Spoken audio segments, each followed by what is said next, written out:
자, 그러면은 이제 우리가 그 전까지 봤던 것들은 결국 어떻게 보면 보다 겉핥기로 큰 개념을 제가 툭툭 설명해 드리는 게 있어요. 네.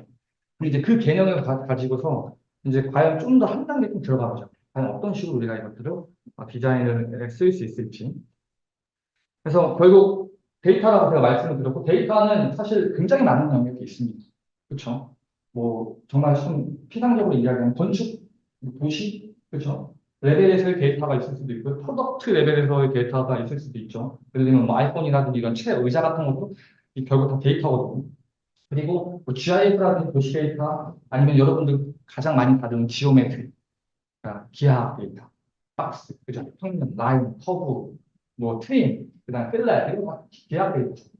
그리고 머티리얼 관련된 데이터들도 있죠. 제가 이따가 잠깐 설명해 드리겠지만 햇볕을 받았을 때 머티리얼이 특정 부분 이렇게 리니어하게 부풀어 오른다던가 줄어든다던가 뭐 습도를 조절한다던가 다 머티리얼 데이터가 되고 그런 것들도 있을 것 같고 다양하게 여러분들 데이터가 존재하고 사실 이 데이터에 대한 이야기를 해도 이게 좀 긴데 여러분들이 보고 이걸 설명할 수 있으면 다 데이터가 될 수 있어요. 근데 물론 이걸 엄밀하게 하기 위해서 우리말로 하면 정성화, 정량화라는 과정을 통해 가지고 좀 더 컴퓨팅이 가능한 단계까지 롤레벨을 끌어내리는 것들이 있는데 지금 단계에서는 이렇게 보자는 거죠. 각각의 도메인에 굉장히 많은 데이터들이 있다. 그래서 그 데이터들을 어떻게 이제 라스터라이제이션, 벡터라이제이션 해가지고 갖고 온다라는 개념이죠. 자, 여러분들 요리사요. 재료가 들어왔어. 양파, 뭐, 마늘 이렇게 들어왔어. 잘 다졌단 말이에요. 그럼 이제 이걸 다질 때 얘네들을 가지고 결국 데이터라는 것들을 가지고 어떻게 다루냐에 대한 이야기가 사실 이게 굉장히 중요합니다. 이게 정말 중요해요. 제가 뉴욕에서도 마찬가지고 컴퓨테이션 디자인을 실험으로 뜨시는 분들이랑 이야기를 할 때도 이러한 개념적 이해가 없으신 분들이 되게 많아요. 그분들은 어떻게 하냐면 그냥 말 그대로 클릭하는 것들을 그냥 빠르게 매크로적으로 그냥 이렇게 스크립팅 만들어서 하는 그 정도 수준이에요. 근데 이거는 사실 뭐 이것도 컴퓨테이션 디자인이라고 볼 수 있죠. 좀 더 넓은 의미로 보면. 근데 이제 학습하시고 여러분들이 앞으로 필드에 나오고 5년 뒤, 10년 뒤에는 그걸로 충분하지 않습니다. 좀 핵심에 들어가야 돼요. 그렇죠? 그 핵심이 뭐냐면 결국 우리 건축 디자인하는 사람들보다 공간 정보를 드립니다. 공간 정보. 그렇죠? 다 공간 정보예요. 나 여기 있고 너 여기 있고. 이 벌텍스랑 저 벌텍스랑 연결해. 근데 어떻게 연결할 거냐? 벡터에서 리니어하게 연결하면 선이 되는 거고, 야, 인터폴레이션 할 수 있는 공식을 줄 때까지 이대로 해. 라고 하면 커브가 되는 거고, 이런 식으로 사실 뒷단에서 다 이루어집니다. 그래서 결국 공간 데이터를 다룰 때, 이제 이건 좀 뒤에 자세히 설명해 드리겠지만, 그 그래프적인 부분들, 픽셀, 복셀, 해가지고 평면이라든지 3차원 공간들의 데이터들을 다뤄가지고 이제 컴퓨팅을 할 수 있는 거죠. 그리고 제일 중요한 것 중에 하나가 뭐냐면은 저는 이 개념이라고 디펜던시나 하이라키랑 릴레이션십. 그러니까 이 데이터랑 벽체 데이터랑 그 다음에 마당, 창문 데이터들이 서로 이야기를 해요. 나 변했어. 내가 변했을 때 마치 이 정도 레딧 같은 거 쓰게 되면 그렇죠? 평면을 바꾸게 되면은 창문을 달게 되면 바뀌잖아. 평면도 바꾸고 섹션도 바뀌고 이런 식의 아주 기초적인 데이터들의 연관성들이 있어요. 그렇지 않으면 사실 이거 손으로 하는 게 오히려 더 낫겠죠. 예를 들면 이런 거 아까 내가 서울에서 여기 올 때도 만약에 내가 이 차를 타야 되는 게 프로블럼 솔빙이 가장 쾌적한데 가장 옵티멀한 솔루션인데 차를 놓쳤어. 그럼 어떻게 될까요? 다른 것들이 연장선상에서 계속 움직여서 같이 내가 생각해놓은 디자인 프로세스에 맞춰서 그것들이 반응해서 데이터를 계속 흘러내 보내줘야 되는 거예요. 그런 관점에서 이제 보시면 좋을 것 같고 지금 여기도 보면은 지금 박스들이 이렇게 막 그 공들을 밖으로 내겠죠? 클릭을 하게 되면. 근데 여기서 제가 뭘 말씀드리고 싶은 거냐면 여기에 이 볼을 하나 딱 클릭을 하잖아요. 어떤 정보가 있는지 아세요? 나 언제 이 박스에서 나왔고 나온 다음에 옆에 부딪힌 애가 얘고 그다음 얘랑 부딪혔고 얘랑 부딪혔고 몇 초에 얘랑 부딪혔고 또 얘는 얘랑 어떻게 부딪혔고 마치 여러분들이 그 페이스북이나 인스타그램 보면은 팔로우 따라가고 하는 이런 관계성들을 어떻게 보면은 이제 데이터를 다 갖고 있는 거예요. 나중 추적을 해가지고 여러분들이 디자인할 때 쓸 수도 있다. 그런 관점으로 보시면 좋을 것 같고. 이거 좀 어려울 수 있습니다. 넘어가겠습니다. 그래서 그렇게 보면은 이제 도시 같은 것도 그냥 이게 어 지형 정보만 가질 수도 있는데 여기다가 뭐 덴시티가 그러니까 사람이 얼마큼 살고 있는지에 대한 정보를 집어넣을 수도 있고 도로 트래픽이라든지 아니면 여기에 어떤 그뭐 강력 범죄가 일어났어. 그때 막 살인 사건이 일어났다. 그러면 이제 그러한 정보들도 집어넣을 수 있고 뭐 여러 가지 이제 그런 어반 데이터들을 다뤄낼 때 쓰는 이제 이런 방법들이 있다. 그런 것들을 보고 지금 이것도 사실 이따가 자세히 설명해 드리겠지만 이제 그 어떤 땅이 있으면 이 땅에 대한 정보들을 이제 그 데이터 스트럭처 안에 넣는 것이. 그래서 이렇게 랜드스케이프 하는 친구들 보게 되면 이제 pH 레벨이라는 것들이 좀 중요하거든요. 그리고 이제 그 땅들이 얼마큼 수분을 먹고 있냐. 그리고 그 슬로프랑 햇볕이 어떻게 드냐. 이런 부분들을 우리가 다 트래킹을 해가지고 디자인할 때 쓸 수 있거든요. 그런 부분들이 데이터 스트럭처의 중요성이다 정도로 일단 이해를 하고 넘어가면 좋을 것 같습니다. 음. 그래서 요즘은 또 제가 재작년에 한거 같을 때 복셀에 대해서 되게 많이 관심이 있더라고요. 복셀. 들어보셨나요? 복셀이라는 키워드. 디자인할 때는 복셀이라는 단어도 마치 마인크래프트처럼 마인크래프트 있는 블럭 하나가 정보를 담고 있거든요. 공간 정보를. 근데 거기서는 이제 뭐 지형을 만들지만 우리는 가상의 공간들을 쭉 만들어가지고 예를 들면 여기 같은 경우도 이 지점에서 이 지점까지 갈 때 가장 최적화된 파스는 뭘까를 고민할 수 있겠죠. 근데 나는 여기서 여기까지 올라갈 때, 내가 마트를 들리고 싶어. 마치 내비게이션 만들듯이. 이런 식의 어떤 데이터들을 프로세스 할 수 있는 공간이다. 3차원으로. 어떻게? 복세를 통해서. 그런 것들도 있고요. 그 다음에 뭐 이런 지오메트리 데이터도 사실은 다 그래프 데이터거든요. 여러분들, 이렇게, 도시 분석할 때도 그렇고, 빌딩 할 때도 그렇고, 이 벽체에 뭐, 창문이 몇 개가 있어? 창문 내가 하나 지웠어? 또 하나 수정을 할 거야? 이런 것들도 보면 다 그래프로 이렇게 이제 그 캡처를 하거든요. 그런 것들도 가능하고, 이것도 이제 뒤에 프로젝트가 있기 때문에, 설명을 좀 드리도록 하겠습니다. 또 이런 뭐 파티클이라든지 아니면은 이제 이런 거 많이 하죠. CFD 시뮬레이션. 바람이 이렇게 불었을 때 건물 어떻게 배치하는 것이, 뭐 빌딩 부분을 억제시키고 막 이런 부분들을 할 때도 이제 그러니까 벡터들 다 뿌려놓고, 그 다음에 벡터 방향을 맞춘 다음에 거기다 파트 딱 뿌리게 되는 이런 현상들이 나타나거든요. 뭐 이런 것들도 다 컴퓨테이션한 방법으로 갈 수 있다. 지금 이건 예전에 했던 프로젝트 중에 하나인데, 이거 같은 경우는 이제 그때 이제 한창 코로나 때 6피 유행했잖아요. 몇 미터죠? 한국은? 6미터인가? 그 거리 안에 들어오게 하지 못하게 하는 거. 그래서 그 바운더리를 딱 해놓고 서로 이렇게 밀어내는 거 같아요. 그- 그래서 이제 밀어내서 가까운 이웃끼리 이제 길들을 만들어가지고 이렇게 이제 시뮬레이션 할 수도 있겠죠. 이건 사실은 아까 우리가 이야기한 것처럼 디자인 프로세스를 여러분들이 100%의 의지를 갖고 쭉 컨트롤 나갈 수도 있지만, 난 이러한 현상을 만들 거라고 그 환경을 기술한 다음에 컴퓨터가 그걸 찾아내게끔 만들 수도 있거든요. 이게 이제 에이전 베이스 같은 시스템으로 볼 수 있습니다. 그런 것들도 가능하다라는 부분을 말씀드리고, 이거는 제가 예전에 2010년도인가 비슷한 피처스라는 그 국제 컨퍼런스에서 강연을 했던 건데, 영어 버전이나 한국어 버전이 있거든요. 요거를 좀 보시면은 제가 좀 여러분들 미싱한 것들 찾아볼 수 있으니까 보시면 좋을 것 같습니다. 자, 그러면 이제 제가 좀 프로젝트들을 좀 간단하게 좀 설명해 드리면서 지금 배웠던 그 데이터에 대한 이 데이터를 어떻게 다룬다? 어쨌든 디자인 프로세스 갖고 올라 그러면은 뭐 픽셀이라든지 복셀 이렇게 분간화 시켜가지고 할 수 있는 재료가 있으면 메소드가 있겠죠. 그렇죠? 방법론. 그것들을 갖다 친다면 이 방법론을 가지고 과연 무엇을 풀 거냐. 결국 디자인이랑 똑같은 개념들인 거죠. 그 부분에 대해서 한번 설명을 드릴 건데, 들어가기 전에 이제 제가 먼저 짧게 말씀드리고 싶은 게 하나가 있는데, 이런 게 있습니다. 컴퓨테이션 디자인을 오해하시는 분들이 약간 이런 생각을 해요. 그러면은 이렇게 시작을 해갖고 버튼을 딱 누르면 뭐가 딱 나와? 이렇게 이해하시는 분들도 계시거든요. 그렇게 짜면 그렇게 나오겠지. 근데 우리의 관점은 그게 중요한 게 아니라 처음 컨셉부터 건물화가 될 때까지 다양한 디시전 메이킹이 있단 말이에요. 그러니까 그 결정을 하는 순서. 그러니까 어떻게 보면 그런 얘기 있잖아요. 삶은 결정의 연속이다 하는 것도 디자인도 결정의 연속입니다. 그리고 여러분들이 결정을 할 때 어떻게 결정해요? 컨셉이라든지 어떤 그 결정들을 컨시스턴트하게 갖고 갈 수 있는 그런 어떤 가이드라인이 어떻게 컨셉인 거고, 여러분들의 경험들이고, 그것들을 남들에게 설득시키기 위해서 얘기를 하고 하는 것들은 데이터라고 볼 수 있겠죠. 그래서 지금 이것들은 하나하나 프로세스들을 쪼개고 분해해가지고 나오는 명시적인 문제들을 푸는 과정들을 설명을 드리는 거니까, 이것도 여러분들이 건축할 때 한 부분에서 특화해가지고 딱 솔루션을 적용할 수도 있고, 여러분들 뭔가를 만들어낼 수도 있고. 그리고 역설적으로는 이렇게 얘기를 많이 하거든요. 그 건축하시는 분들이 이제 컨스트럭션 디자인이 궁금하셔가지고 물어볼 때 이제 이런 얘기예요. 저는 이제 건축가들은 사실 여러분들 결국 건축가들의 결과물은 도면입니다. 시공하는 사람들은 건물을 짓고요. 그럼 컴퓨테이션 디자인하는 사람들은 과연 어떤 아웃풋을 만들까요? 알고리즘이에요, 알고리즘. 알고리즘은 결국 뭐다? 데이터를 갖고 와서 알고리즘이 와서 데이터를 내뱉어 주는 거예요. 그 수준으로 이제 좀 차이를 이해를 해주시면 좋을 것 같습니다.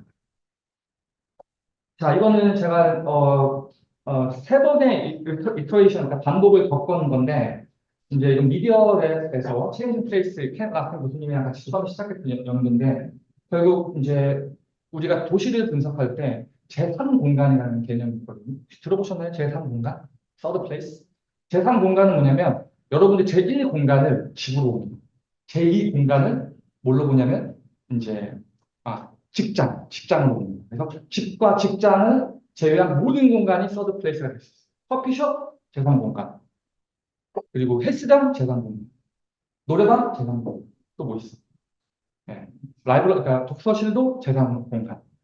집과 어떻게 보면 직장을 우리 삶의 중요한 두 거점으로 본다면 그 사이에 있는 모든 공간을 제3의 공간으로 볼 수 있고 이 3공간의 분포를 한번 분석을 해보자라는 개념입니다. 사실 제가 이게 도시 쪽에 적용을 했는데 여러분들 이거를 건축에 적용할 수도 있어요. 건축도 똑같거든요. 이게 이제 수직 버티컬리 쌓여있냐, 옆으로 터졌냐, 이 관점들이고 연결성은 똑같단 말이에요. 어떤 실에 대한 연결성. 자, 그래서 했던 게 뭐냐면 일단 구글 맵을 보게 되면 우리나라 같은 경우는 네이버나 다음 앱을 보면 예를 들면 커피숍 치면 막 나오잖아요, 주변에. 예. 그래서 제가 첫 번째는 구글 맵을 써서 보스턴에 있는 제3 공간들의 데이터들을 쭉 가져왔죠. 쭉 공간들을 가져와가지고 이제 5분 거리, 10분 거리, 15분 거리 그때 어떤 리서치 토픽이 그거였거든요. 그 거리당 에너지에 맞춰서 5분, 10분, 15분 걸어서 5분, 10분, 15분 운전해가지고 그다음에 이제 그런 개념들을 쭉 리서치를 해놨었는데 좀 재밌는 포인트만 좀 말씀을 드리면은 결국에는 내가 있는 지점에서 또 터치. 어 제가 있는 지점에서 죄송합니다. 이거 어떻게 가나요? 컴퓨터를 좋습니다. 네. 자, 제가 있는 지점에서 이제 과연 그 액세스블한 그 서드 플레이스가 뭐가 있을지를 설명을 해주는 거고 이거는 지금 어떻게 보면은 거리거든요.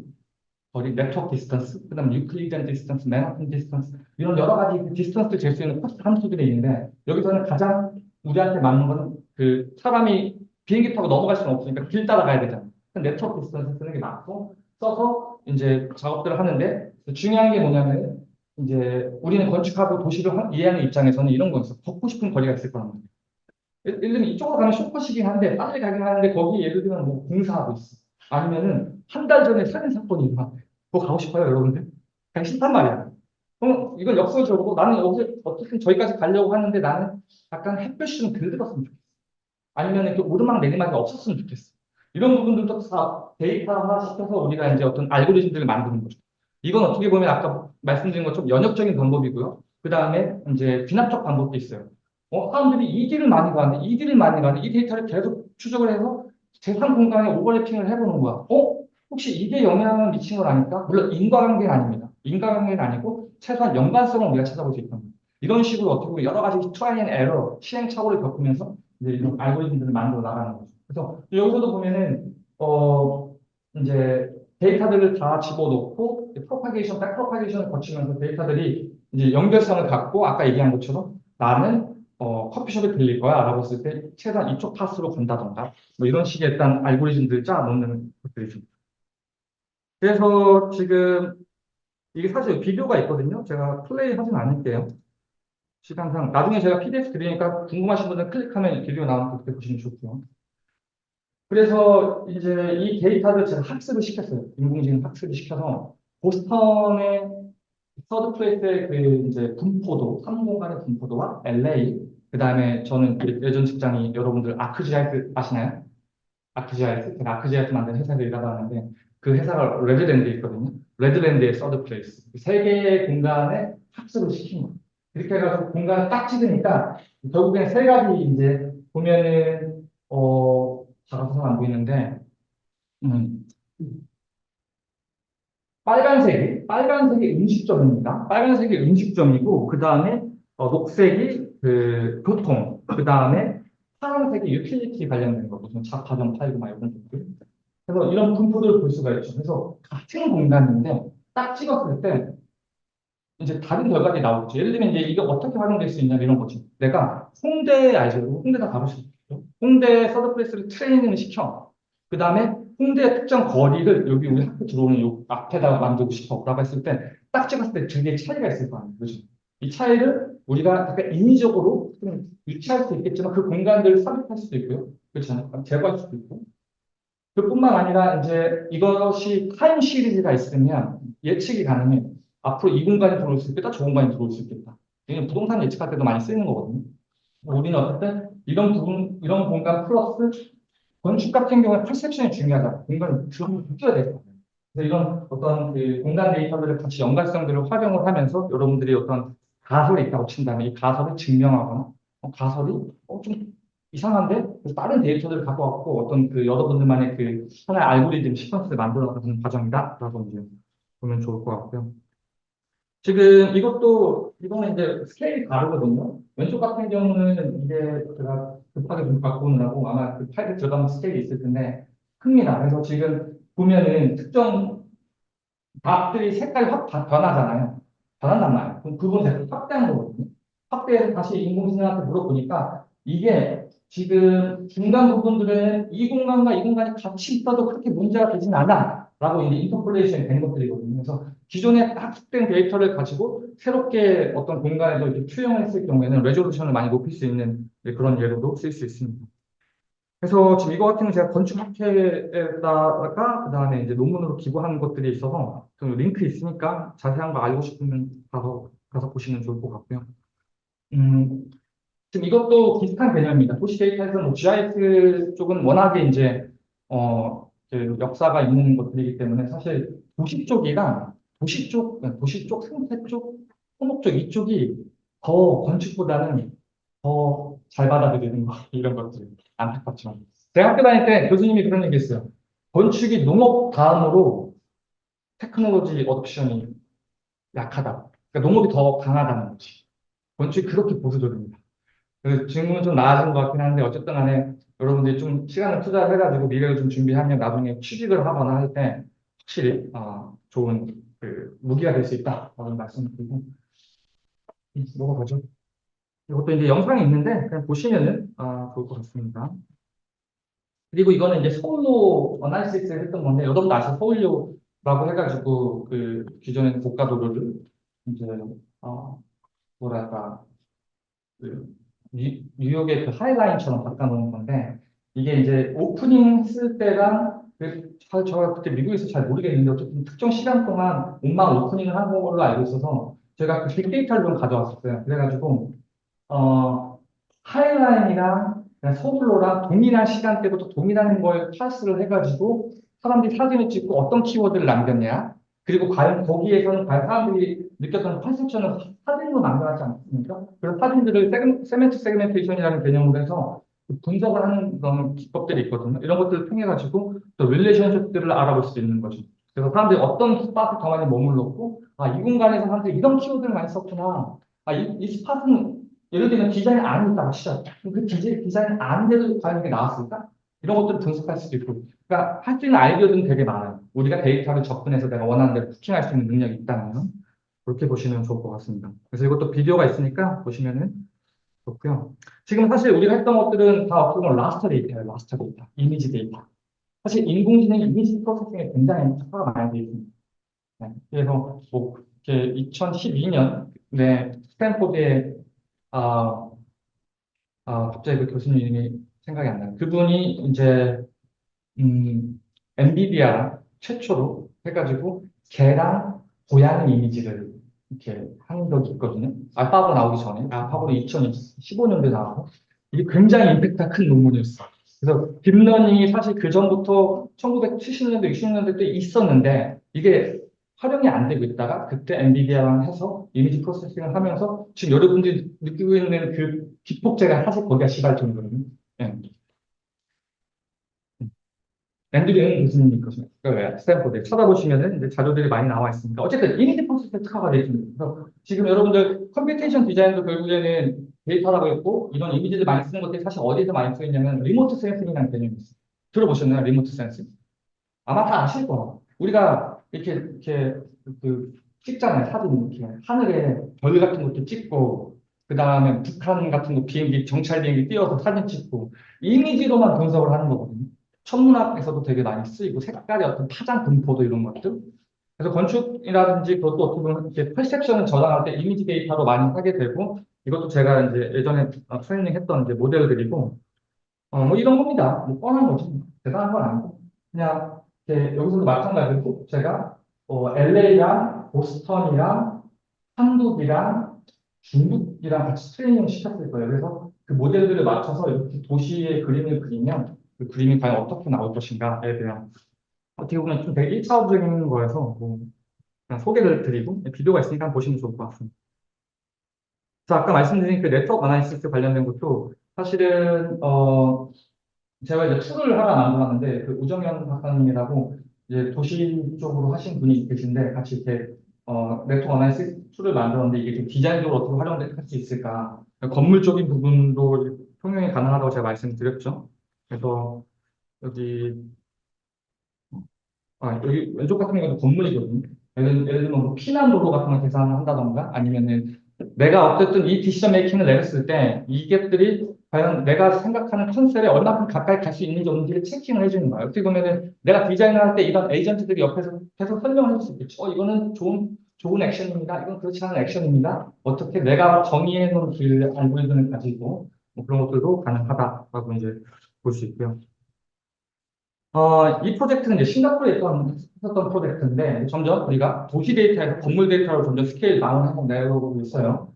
이거 같은 경우는 이제 저희 클라이언트가 그 부동산 클라이언트였어요. 그래서 걔네들은 난 모르겠고 가장 많은 자동차를 파킹할 수 있는 그 파킹 주차장을 건물을 만들어줘 이게 저희한테는 프로블럼이었어요. 그래서 보시면은 이제 그러니까 뭐 랜덤한 어떤 바운더리 사이트가 오면 거기에 과연 최적화된 피팅된 파킹락을 찾는 거죠. 이렇게 해가지고 여기가 입구고 저기가 출구고 정의를 해주고 그리고 여기 싱가포르에 쓰는 그 프리캐스트된 그 모듈들이 있었어요. 그 모듈을 코드화 시켜갖고 이렇게 만들어서 예를 들면 이 사이트에는 자동차가 몇 대가 들어가고 3D 모델이 이렇게 나와라는 걸 만들어낼 수 있겠죠. 그래서 이거는 이제 부동산을 하는 애들이 좋아. 근데 저는 여기까지만 하면 재미가 없다라고 이제 얘기를 해가지고 한 게 뭐냐면은 이제 여기 보시면은 이제 여기 그 비주얼라이제이션이 있죠. 예를 들면 이런 거. 자동차를 상위 한 10%까지 파킹할 수 있는데 어 포함은 어떤 위치에 있는 것들 상위 10%. 그러면 대충 그 옵션들이 쭉 나오거든요. 그럼 디자이너들이 그런 거 있잖아. 그냥 파킹라도 지을 수 있겠지만 왠지 이 부분은 소음을 좀 측정해보고 싶어. 그리고 사람들이 이렇게 걸어갈 때 디자이너들이 여기는 동선을 좀 이렇게 빼고 싶어라는 것들을 하기 위해서 그것들 맞는 캔디데이트를 가져오는 거지. 거기서 이제 플레이할 수 있게끔 하는 옵션 같은 것도 좀 이렇게 만들어 놓고 그랬었거든요. 그래서 지금 이것들 쭉 하게 되면 그래프 보이죠? 이게 그래프들이 당연히 많은 자동차를 파킹할수록 자동차가 그냥 그 파킹 아이디라고 해서 파킹 복도, 자동차 복도, 그게 면적이 줄거든요. 그런 것도 좀 시각화된 걸 볼 수가 있죠. 또 그런 관점으로 볼 수 있고요. 그 다음에 영상이 있습니다. 나중에 한번 시간 되면 보시고. 그리고 이제 요 프로젝트도 멜로 다운해가지고, 여기에 프로블럼은 뭐였냐면 이런 프로블럼이 있습니다. 우리가 이렇게 그 지붕을 올리려고 하는데 지붕이 있으면 뭐 기둥이 있어야 될 거 아니에요. 그럼 과연 몇 개의 기둥으로 이거를 배치하면 좋을까요? 어떤 지붕을. 우리 인간이 봤을 때는 야, 3m 간격으로 이렇게 그리드로 만들어 할 수 있겠죠. 근데 여기 사람들이 그러니까 좀 더 어려운 환경을 주는 거예요. 사람들이 다니는 곳에 기둥이 없었으면 좋겠고, 그리고 기둥이 약간 두꺼워지더라도 3m가 아니라 4m를 할 수 있는 이런 조건들을 전 주는 거예요. 그래서 각각의 에이전트 기둥들이거든요. 각각의 기둥들이 여기 위치에 딱 서서 확인을 해보는 거. 우리가 버틸 수 있을지. 이쪽이 무너질 것 같으면 이쪽을 하나 또 가는 거죠. 얘도 움직이고. 그래서 이터레이션을 막 돌리다 보면 최적화된 거거든요. 이거 같은 경우는. 그리고 어쩔 때는 페일할 때도 있어요. 못 찾을 수도 있어. 그래서 이걸 이터레이션 여러 번 돌리는 거야. 여러 번 돌려가지고 최적의 안을 끄집어내서 우리가 이제 그거 가지고서 디자인을 사용할 수 있는 거죠. 그래서 여기 보면은 뭐 보이드 공간 같은 경우는 가면 안 되고, 그다음에 사람들의 뭐랄까요, 걸어가는 길들, 그 패스들도 기둥들을 밀어내고, 몇 개 어떤 게임 형식 같이 서로의 각자의 목표들이 있는 거야. 각자의 작은 목표들이 어떻게 융합이 되면서 어떤 디자인적인 그 레이아웃이 나올 수 있을까에 대한 것들은 제가 디자이너로서 코드화 시켜서 그것도 이제 엑스큐션 해가지고 이제 만들어 놓은 그런 예로 볼 수도 있습니다. 이것도 영상이 있기 때문에 보시면 좋을 것 같고. 자, 이거 같은 경우는 제가 하버드 GXP에서 졸업할 때 썼던 논문인데, 좀 재밌는 것만 좀 말씀을 드리면은, 이때 제가 굉장히 고민했던 게 과연 그 크리에이티브가 뭐냐는, 그 창의성. 창의성이 뭐냐는 거죠. 그리고 여러분들 머신러닝이라든지 인공지능은 제너럴라이제이션 머신입니다. 무슨 뜻이냐면은 인공지능이 주는 답은요, 모두가 합의하는 답에 가까워. 자, 모두가 합의하는 답에 가까워. 그냥 그 테크닉으로 그 기술들이 나오는 거예요. 근데 모두가 합의하는 디자인을 만들면은 우리는 재미가 없다고 이야기해요. 야, 그냥 아파트 아니야? 다 똑같은 아파트. 자, 근데 여기서 어떤 한 학생이 이상한 걸 만들었어. 이거는 에러야. 명확하게 이야기하는 기계 입장에서. 근데 이 에러가 나쁘지가 않아. 과거에 그냥 단지 우리가 경험을 안 해본 것뿐이야. 어떻게 보면 좋은 에러인 거야. 이해하시나요? 그래서 제가 정의했던 게 뭐냐면은, 그러면 에러를 만들자. 에러를 찾아내는데 약간 좀 좋은 에러. 예를 들면 이런 거. 여러분들이 그 커피잔이 이렇게 있어요. 커피잔, 맥주잔 말이야. 맥주잔이 이렇게 10개가 있어. 내가 농구하고 친구들이랑 딱 마시고 싶은 맥주잔은 과연 뭘까? 아니면 내가 뭐 여자친구랑 남자친구랑 100일을 기념하기 위해서 마시고 싶은 맥주잔은 뭘까? 대충 다 합의하는 그런 것들이 있다는 거죠. 그래서 이런 것들을 조금 넘어서서 이거는 누가 봐도 에러인 거고 누가 봐도 야 이런 찻잔이 어딨어? 라는 건 제외하고 좀 이거는 괜찮아 보이는데? 라는 것들을 찾기 시작한 거죠. 그래서 제가 썼던 방식들은 뭐냐면 이걸 찾기 위해서 어떤 키워드를 주거나 사진을 주거나 여기 보면 그림을 그리거든요. 터치패드에다가 그림을 그리면은 학습된 데이터를 바탕으로 모델들을 랭크를 줘. 가장 가까운 거, 두 번째 가까운 거, 세 번째 가까운 거. 그 랭크들을 줘서 걔네들을 믹스하기 시작했거든요. 믹스할 때 이제 블렌딩 과정을 통해 가지고서 어떻게 보면 우연성을 찾아내는 거죠. 이런 식으로 제가 이제 개념을 잡고 작업을 했다라는 걸 이제 말씀을 드리고요. 이것도 이제 비디오가 있으니까 한번 보시면 좋을 것 같습니다.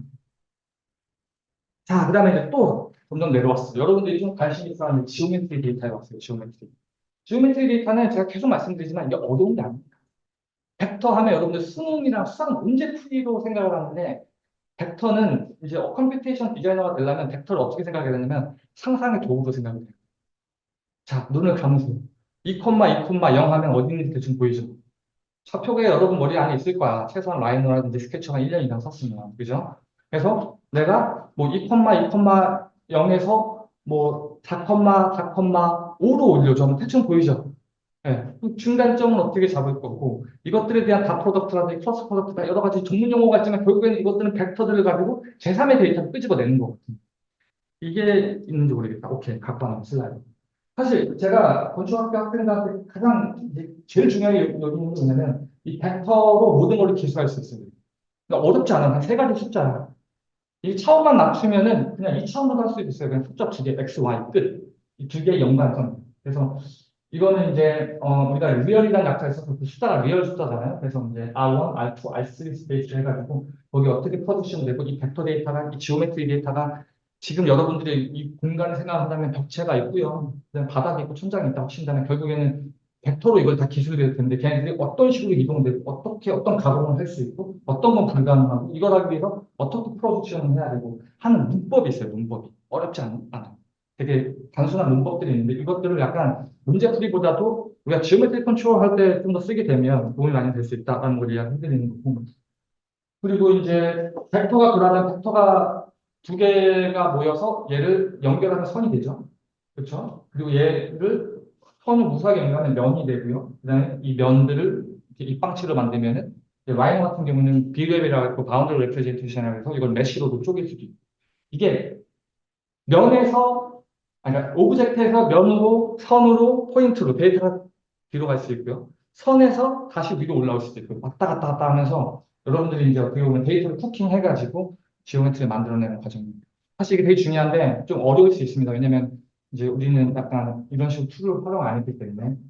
근데 어쨌든 뭐 이러한 데이터 세트들이 있다라는 거를 보고 나중에 공부를 좀 해보시면 좋을 것 같고. 음, 이거는 그냥 제가 예전에 그냥 뭐 하는 게 있어서 잠깐 만들었던 건데 이건 레이 트레이서거든요.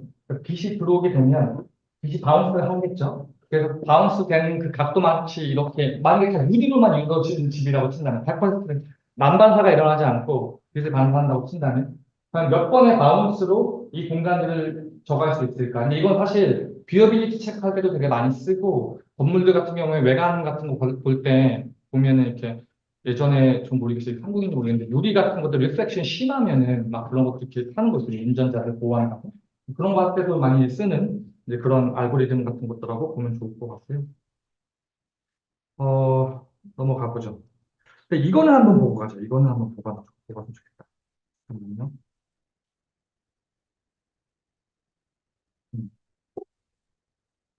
근데 결국에는 어, 우리가 이제 면이 있죠. 면들 데이터는 되게 명시적인 데이터들이 있으니까 이제 면에 어떤 특정 데이터를 딱 찍었을 경우에는 여기가 노멀 곡선이라고 그러거든요. 퍼펜디큘러한 값을 찾아낼 고 익스 조정을 쓸 수 있고 그다음에 UV로 이건 지금 넉넉하게 했습니다. 메쉬 안에 UV로 나누는 것은 주변에 어떤 연관성들이 있는지 마치 여러분들 그런 거 많이 보셨을 거야. 비가 내렸을 때 빗물이 어디로 이렇게 흘러 내려가고 막 그렇죠. 그다음 만약에 아까 스트럭처 어나리시스를 준다고 친다면 여기에 구조가 얼마큼 많이 걸리냐, 텐션 컴프레션 그러면 어떻게 저걸 해야겠냐, 아까 분산을 시켜야겠냐. 만약 이걸 패브리케이션 한다고 쳤을 경우에는 지금 여기 빨간색 이런 복근면이 일어났거든요. 그러니까 이쪽 U 방향이나 V 방향이 같이 커브처가 틀어진 거거든요. 이런 식으로 해가지고 어나리시스를 할 수 있다. 그래서 결국에는 여러분들 지오메트리도 이해하게 되면 사실 디자인할 때 건축뿐만 아니라 프로덕트에도 적용이 되게 많이 가능하고요. 그래서 각각의 이제 벡터에서 우리가 뽑아올 수 있는 데이터가 있고, 서피스에서 뽑아올 수 있는 데이터가 있고, 메쉬에서 뽑아올 수 있는 데이터들이 있고, 그래서 이런 데이터들을 알아야 여러분들이 그걸 컨트롤할 수 있거든요. 이런 거에 대한 것들을 한번 보시면 좋을 것 같습니다. 그래서 사실 이 지오메트리 어나리시스 하는 게 이게 컴퓨터 공학에서 굉장히 많이 발달, 수학이 사실 엄밀하게 따지면 그쪽 영역을 보면 놀라운 게 되게 많습니다. 그래서 이제 그런 부분들을 조금 여러분들이 공부를 하셔가지고 갖고 오면 좋을 것 같고 그 다음에 이제 아까 말씀드린 것처럼 랜드스케이프죠, 랜드스케이프. 어떻게 보면은 건축보다도 그러니까 조경이나 도시 쪽이 이런 데이터들을 더 잘 받아들인다 제가 말씀을 드렸는데 이거는 그냥 영상을 한번 같이 봐보죠. 음, 약간 그래도 재밌을 만한 것들 위주로 풀어드리려고 노력하고 있습니다. 너무 깊게 안 들어가고. 이것도 보면 이제 태양이 있죠. 태양이 있다는 건 막, 태양 벡터가 있으면 우리는 조경할 때 되게 중요하거든요. 태양 벡터. 그래서 이게 언제, 며칠, 어디에라고 하면 태양 벡터를 가져올 수가 있죠. 태양 벡터를 가져오면은, 어, 이게 땅에 얼만큼 태양이 땅에 이제 에너지를 줄까. 건물이 있으면 뒤에 그림자가 이렇게 지겠죠. 그러면 내가 얘를 1년 365일 돌렸을 경우에 어느 부분에 태양이 몇 퍼센트 들어올까, 몇 시간이 들어올까라는 정보가 있다고 친다면 어디에 여러분들이 어떤 나무를 심어야 될까? 예를 들면 이 나무 같은 경우는 수종이 반드시 태양이 얼만큼 이제 스포츠 돼야 되고 노출이 돼야 되고 뭐 그런 것들을 테스트할 수 있고 이걸 이제 복셀 단위로 넣었을 경우에는 공간 단위 자체를 캡처할 수 있고 이렇게 나오게 되는데 그다음에 이제 아까 얘기한 것처럼 물의 습도라든지 그다음에 pH 레벨이라든지 어떤 그 빵의 딱딱한 정도 이런 것들이 다 적용 속에 굉장히 많이 영향을 미칩니다. 그래서 데이터들을 이렇게 넣고 여러분들 데이터를 만들 수도 있고요. 데이터를 가져와가지고 인베디실 수도 있고요. 그래서 이제 이런 것들에 맞춰가지고 지오메트리들을 이제 패브리케이트 할 수 있다. 이제 그런 것들을 좀 보여드리고요. 그다음에 요거만 그러니까 이게 결국 그거거든요. 365일 테스트를 했을 경우에 이렇게 이제 3차원 공간에서 이제 태양이 어떻게 이 사이트에 영향을 미칠 수 있을 것인가에 대한 이런 아나리시스도 가능하다. 네. 이런 것들이 어느 정도 정해졌으면은 거기서 어떤 나무를 어떻게 수종을 심고 그다음에 이 나무가 어떻게 자라고 하는 것들을 데이터가 있으니까 시뮬레이션 할 수 있겠죠. 네, 이런 부분들도 컴퓨테이션 하는 방법이다라고 보여드리고요. 그 다음에 이제 이 뒤부터는 약간 좀 이제, 기술적인 부분들이 많이 있는 내용들인데 음, 넘어가겠습니다. 네. 그리고 이거 같은 경우도 이제 빌딩 에너지. 여러분들 이제 건물을 지면은 건물을 딱 짓지만 결국에는 거기 안에 많은 엔지니어링이 들어가야 되죠. 예를 들면 뭐 에너지도 들어가고, MEP도 들어가고, 구조도 들어오고. 그래서 이제 빌딩 에너지도 사실은 굉장히 딥한 영역이거든요. 그래서 저도 빌딩 에너지 쪽에 관심이 많아서 뭐 그 컴퓨테이션한 방법들 써가지고 이제 플러그인 같은 거 개발한 것도 있고요. 혹시 디바 쓰시나요? 디바나 뭐 그런 아나리시스 툴? 그게 크리스토퍼 레이너트라는 교수님이 만든 건데, 그분이 도시 쪽으로 만든 게 우노라는 툴이 하나 있어요. 도시 관련 공원인데, 저희 담당 교수님도 하시고 해가지고 제가 플러그인을 몇 개 만드는 게 있거든요. 근데 그거는 이제 건물들을 쫙 졌을 때, 이 건물들이 이런 머티리얼과 이런 이제 인풋, 그러니까 창문이 있고 이런 머티리얼이 있을 때 1년 동안 소비되는 건물이 몇인가. 만 이거를 지로 하우스를 만들기 위해서는 과연 어떤 디자인적인 게 들어오고, 뭐 그때 이제 저희가 했던 건 태양 패널이었거든요. 태양 패널들을 가져와가지고 어떻게 상생시킬 것인가. 이런 것들 계산학적으로 미리 접근할 수 있는 거죠. 그런 거를 볼 수 있고요. 그 다음에 이거는 좀 약간 아카데믹한 이제 프로젝트인데, 제가 버클리 때 이제 졸업할 때 쓴 건데, 아카데믹한 겁니다. 프락틱한 건 아니고. 이때 제가 리서치했던 것도 뭐냐면 이제 그 샌프란시스코의 그 스트리트 길거리를 리서치를 했거든요. 그래서 GIS 데이터를 가지고 사이트를 잡고 그다음에 여기가 샌프란시스코 가보신 분들은 아시겠지만 마켓 스트리트라고 해가지고 되게 유명한 거리가 있어요. 큰 거리가 그게 이제 피어랑 연결이 돼 있어서 관광객들도 되게 많고 해서 그쪽 사이트를 제가 이제 분석을 하고 되게 디자인적인 방식이에요. 이건요. 제가 지금 하는 거는.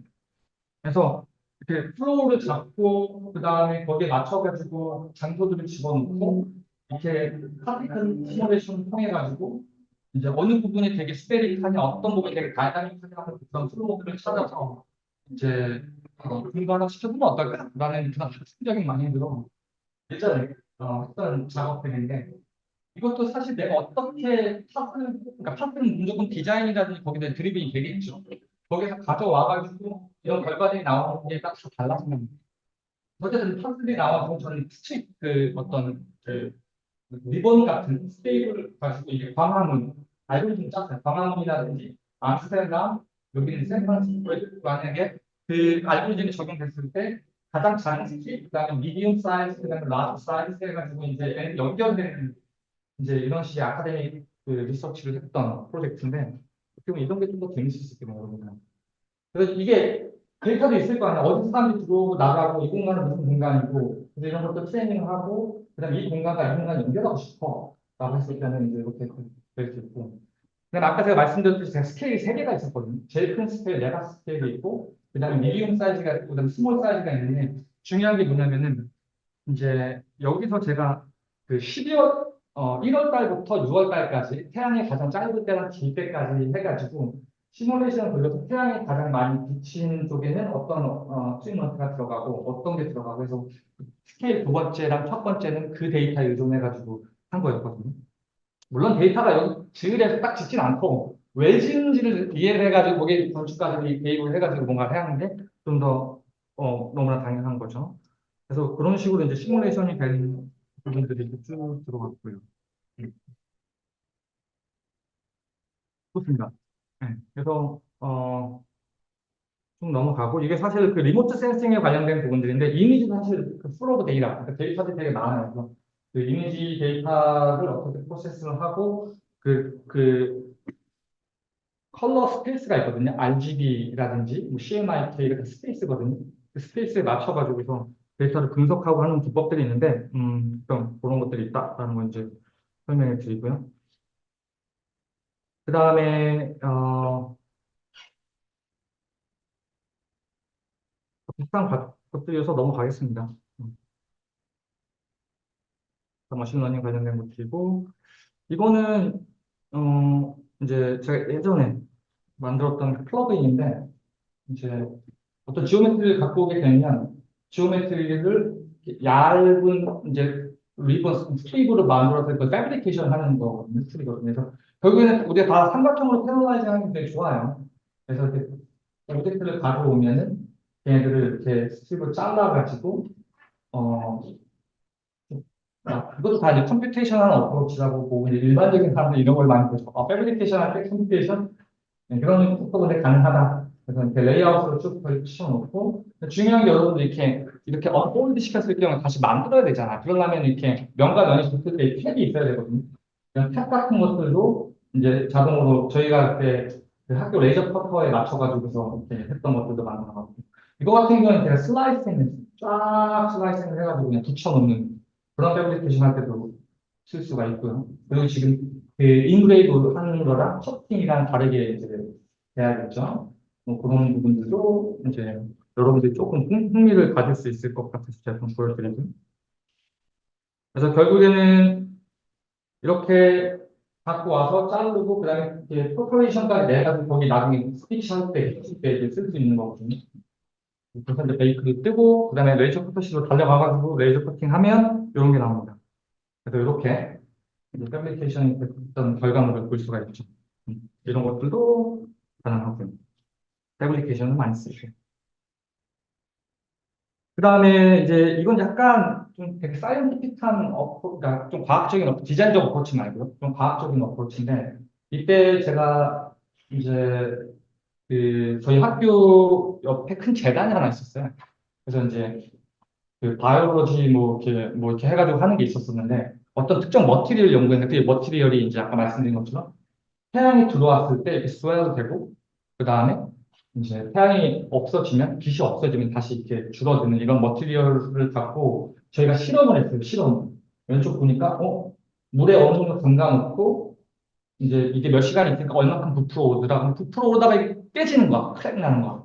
그러나 크랙을 방지하기 위해서 어떻게 하는 게 좋을까? 해서 이제 이렇게 세그멘테이션을 내고 이렇게 폼을 타고 근데 이제 그게 흐물흐물하니까 그 안에 뭔가 좀 이렇게 딱딱한 구조물이 있으면 좋겠다. 뭐 이런 것들을 저희가 실험을 통해 가지고서 데이터를 만들어서 그 레시오를 만들어서 이렇게 제가 시뮬레이션을 한 거거든요.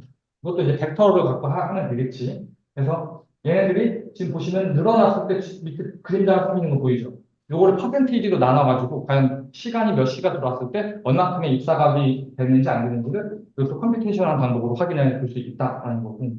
그 밑에 거는 이제 프로프 컨셉으로 이제 보여주는 거죠. 이렇게 될 것이다. 그래서 보면은 이게 도서관이거든요. 근데 햇볕이 반 정도만 쳤을 경우는 그 햇볕이 밑에만 차감이 돼. 그 위에는 어쨌든 우리가 볼 수 있잖아. 사람이 있는지 누가 있는지. 그렇죠? 약간 이렇게 좀 다이나믹한 하나의 어떤 뭐 튜토리얼이라고 해도 그런 식으로 일단은 가능하다라는 부분에 대해서 어, 시뮬레이션 했던 부분들 좀 말씀을 드리고요. 그 다음에 이제 이것도 보면은 이건 이제 레이저 그러니까 그 실리콘 3D 프린팅으로 이런 것도 다 이제 컴퓨테이션 코딩으로 이제 많이 해결을 하거든요. 이런 것들도 있고. 음. 이거는 제가 예전에 아까 사실 보여드릴까 말까 하다가 넘어간 거였는데 제가 게임 환경에서 우리가 랜드스케이프를 해보면 어떨까라는 개념으로 제가 예전 만든 게 있거든요. 그래서 땅을 스캔을 해가지고 이 나무 어떤 나무를 심고 나무 위치를 보면 이 나무가 어떤 헬스 컨디션을 가질 수 있을지에 대한 이런 부분들도 데이터가 있으면 연결해서 쓸 수 있다. 뭐 이런 것들을 그래서 사실 제가 그때 그 마이크로소프트가 홀로렌즈를 이제 할 때 그때여서 제 친구가 일을 해가지고 한번 보내달라 해서 보내준 적이 있거든요. 근데 결국 어쨌든 이제 가진 않았는데 네. 그게 이제 홀로렌즈 개발을 할 때 이게 그게 있대요. 계약서 같은 게 있어서 제가 학생이었거든요. 그래서 약간 인턴식으로 하는데 인턴을 안 뽑는다 그래가지고 뭐 그런 비하인드 스토리가 있습니다. 중요한 건 아니고. 그리고 저는 이제 또 개발자로서 이렇게 저희 회사는 GIS 데이터를 많이 다루니까 그래프퍼 같은 인터페이스 같은 걸 만들어가지고 이제 GIS 데이터를 다룰 수 있는 것들도 만들어봤고 그다음에 이제 이런 스마트 드로잉 이런 것들 머신러닝을 해가지고 내가 스케치를 그리면 그 스케치가 벡터로 바꿔주는 뭐 이런 것들도 뭐 재밌게 할 수 있을 것 같고 그렇습니다. 음, 쭉쭉 넘어가 보면은 뭐 디자인도 이렇게 몇 개가 있긴 있는데 나중에 이런 거 여러분들 그냥 보시면 좋을 것 같고 음. 이거는 제가 이제 MIT 혹시 여러분들 중에서도 그 MIT 센서시티 랩이라는 랩이 있는데 이제 이 랩이 상당히 많이 오픈되어 있습니다. 저도 미국에 처음 들어가서 다녔던 랩인데 여러분들이 포트폴리오 같은 거를 보내가지고 나 이런 리서치 하고 싶어라고 하면은 다른 랩들보다는 들어가기가 확실히 그러니까 들어가기라기보다도 기자 문제나 여러 가지 문제가 좀 있거든요. 근데 이 랩은 그걸 좀 잘 해놔가지고 여러분들이 잘 하게 되면 이런 기회를 얻을 수가 있는데 저도 사실 미국에서 처음 직장이 이 랩이었거든요. 그래서 많이 수업도 도강도 되게 많이 하고 그렇게 했는데 그때 했던 프로젝트들이 다 도시 어반 데이터를 가지고서 이제 클라이언트들이 프로젝트를 데이터 주는 경우도 있고요. 그 다음에 이제 뭐 이렇게 연구하러 오시는 그러니까 뭐 코닥이라든지 오셔서 같이 하는 경우도 있고 되게 다양한 프로젝트를 볼 수 있고, 아, 이런 식으로도 사용이 가능하구나라는 것들을 볼 수 있습니다. 그래서 여기도 웹이 있으니까 나중에 들어가셔서 보시면은, 좋을 수 있을 것 같습니다. 음. 어, 여기까지 질문 있나요? 굉장히 쉽지 않게 달려왔는데. 음. 자, 여기까지가 일단은 제 생각에는 크게 여러분들이, 그냥 이 정도다. 찍먹. 예, 찍먹할 수 있는 개념으로 보시면 좋을 것 같고, 그 여러 가지 것들이 있습니다. 근데 요것만 좀 기억해 두셨으면 좋겠어요. 그러니까 컴퓨테이션 디자인이라는 거는 뭐 자하비리처럼 어떤 그런 건물을 만든다던가, 아니면 뭐가 이렇게 마법의 저것처럼 딱 인풋을 뭐가 딱 나온다던가, 뭐 그거를 그렇게 이해할 수 있는데 되게 가난한 일. 그렇게 이해하면 여러분들이 대화가 안 됩니다. 저 같은 전문가든지 나중에 직장 취직해서 이제 이렇게 사람들이랑 얘기하면은 대화가 안 돼요. 그리고 앞으로 사실 이러한 인력들은 계속 필요하거든요. 제가 알잖아요, 여러분들. 여러분들보다 선배고 저도 이제 필드에 있다 보니까 뭘 요구하고 마켓이 어디로 흘러가고 어떤 사람이 필요한지 아는데 아무래도 여러분들 선배들은 조금 어려워. 이게 쉽지가 않아. 저는 사실 기대하는 게 그거거든요. 제 초등학교, 중학교 조카들이 있는데 걔네들은 코딩을 꽤나 해요. 이게 어렵지 않아. 마치 뭐랑 똑같으냐면 우리는 영어가 우리 부모님 세대보다 어렵지 않거든요. 이건 중고등학교 때도 배웠단 말이야. 그런 것처럼 이 코딩이라는 언어가 좀 익숙한 시대가 오면 마치 그렇습니다. 제가 어렸을 때는 포토샵, 스케치업 이거를 못하는 애들 되게 많았어요. 그리고 막 배우려고 학원 다니고. 근데 저는 약간 미스터리 중에 하나가 뭐냐면 먼저 학교 이렇게 크리틱을 가거나 특강을 가면은 학생들이 막 코딩도 하고 3D도 하고 막 영상도 만들더라고요. 물어봐요. 어디서 배웠냐고. 다 찾아하더라고요, 요즘 친구들은. 근데 코딩이 되게 익숙한 세대들이 이제 올라오고 있거든요. 여러분들 이제 사회에 가면 결국에는 고인물들이 만들어 놓은 그 우물 안에 들어가야 되거든요. 쉽지가 않아. 그쵸? 그 사람들 이미 저 마치 뛰어가서 있는 사람들인데 어떻게 경쟁할 거야? 저는 항상 하는 말이 뭐냐면 새로운 우물을 쳐라. 그게 어떻게 보면 이 데이터랑 코딩이랑 이런 그 디지털 도구를 잘 활용하는 사람들은 기존에 있는 인력과 경쟁을 할 필요가 없어요. 왜냐면 경쟁이 달라요. 예. 그래서 약간 전가의 보도처럼 꺼냈을 수 있도록 지금부터 조금씩 데이터에 대해서 이해를 하고 공부하라고 제 이야기를 많이 하고 오히려 20대 후반, 30대의 학생분들이나 이제 직장을 다니시는 분들이 오히려 좀 더 이쪽에 더 심장이 뛰고 있는 것 같아요. 목마름. 왜냐? 실무 가봤거든. 해봤거든. 예. 그러니까 이제 자기만의 뭔가 살아남을 수 있는 무기를 찾기 위해서 학습하시는 분들이 꽤 많이 계시더라고요. 그래서 사실 이 뒤에도 제가 이제 자료들이 좀 있는데,